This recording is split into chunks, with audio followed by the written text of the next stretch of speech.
اعوذ باللہ من الشیطان الرجیم بسم اللہ الرحمن الرحیم۔ السلام علیکم ورحمۃ اللہ وبرکاتہ۔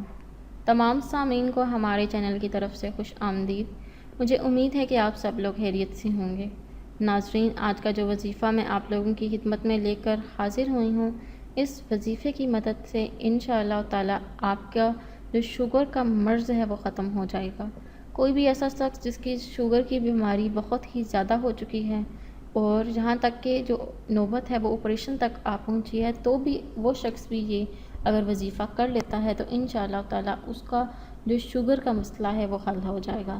دوستو، وظیفہ بتانے سے پہلے میری آپ لوگوں سے چھوٹی سی درخواست ہے کہ آپ میری اس ویڈیو کو لائک ضرور کیجئے، اپنے دوستوں کے ساتھ شیئر کیجئے، اور شیئر آپ لوگوں نے اس نیت کے ساتھ کرنا ہے کہ یہ ویڈیو آپ لوگوں کے لیے صدقہ جاریہ اور اصالِ ثواب کا ذریعہ بنے گی۔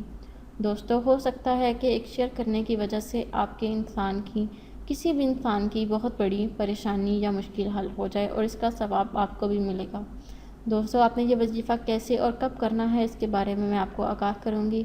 دوستو، آپ نے سب سے پہلے اللہ تعالیٰ کے حضور حاضر ہو جانا ہے۔ آپ نے باوضو ہو کر یہ وظیفہ کرنا ہے۔ آپ نے سب سے پہلے یہ دعا پڑھنی ہے جو کہ آپ کو آپ کی اسکرین پر دکھائی دے رہی ہے، لیکن میں آپ کو پھر بھی ایک دفعہ وہ پڑھ کر سنا دیتی ہوں۔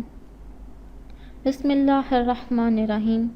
ربی ادخلنی مدخل صدق و اخرجنی مخرج صدق واجعل لی من لدنک سلطانا نصیرا۔ یہ دعا ہے جو کہ آپ لوگوں نے پڑھ لینی ہے۔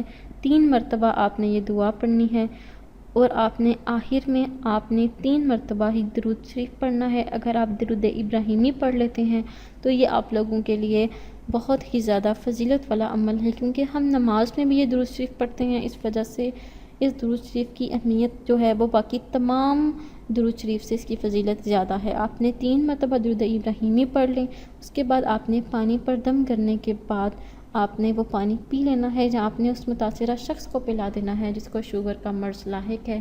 انشاءاللہ تعالی اس کا جو شوگر کا مرض ہے وہ آہستہ آہستہ ختم ہو جائے گا۔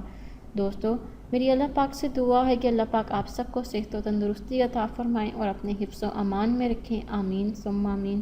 دوستو، اگر آپ کو آج کا وظیفہ پسند آیا ہے تو کمنٹس میں اس کا اظہار ضرور کیجیے۔ انشاءاللہ تعالی آپ سے پھر ملاقات ہوگی بہت جلد ایک نئے وظیفے میں، ایک نئی ویڈیو کے ساتھ۔ مجھے اپنی دعاؤں میں یاد ضرور رکھیے گا۔ اللہ حافظ و ناصر۔